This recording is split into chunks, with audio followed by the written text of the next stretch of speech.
When you're ready to put solder to PCB and start building your own mechanical keyboard, there are a few pitfalls that can catch you off guard if you're not careful, and some common problems that are actually pretty easy to fix. First of all, you want to make sure that you have the right tools to do the job. You don't need to spend a lot on a soldering iron, but you'll want to know your and your tool's limitations before you get started. Also, make sure that you're using flux, as it will make your life a lot easier, especially if you choose to use unleaded solder. I'd say having the right solder is more important than spending a lot of money on a soldering iron.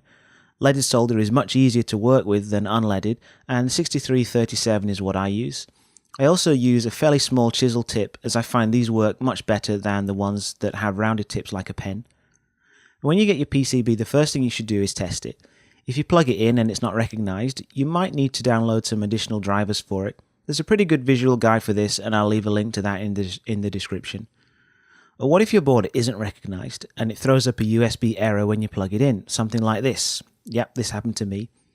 You should try another USB port. Sounds simple, but it actually works. If you're using a USB 2.0 port, try a USB 3.0 port.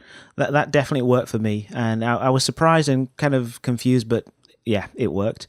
What also worked was plugging the keyboard into an unpowered hub, which was then plugged into the PC. So I now suspect that the USB 2.0 ports on my motherboard have a more serious issue, but these two things work for me, so you should try them. Once your board is recognized, open up a text editor and test each switch point.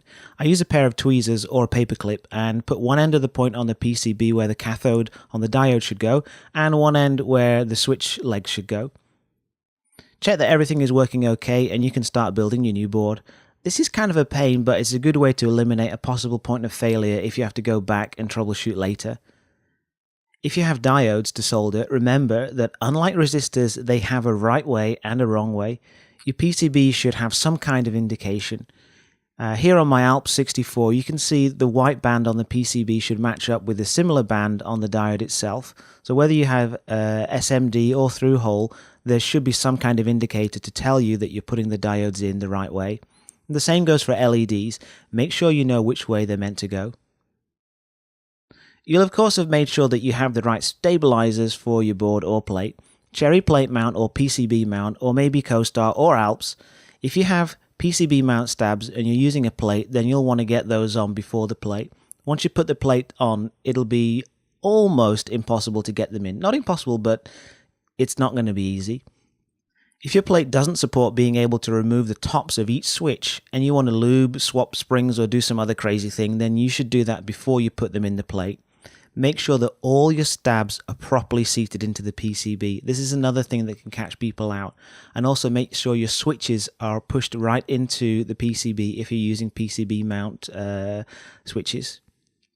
Most important thing is to do your homework. Watch videos, read build logs, and ask questions. Learn from the mistakes from other people have made, and take advantage of all that knowledge that people are willing to share. If you have any other wisdom to share with me, then leave them in the comments, and if there are enough, I'd like to make a follow-up video.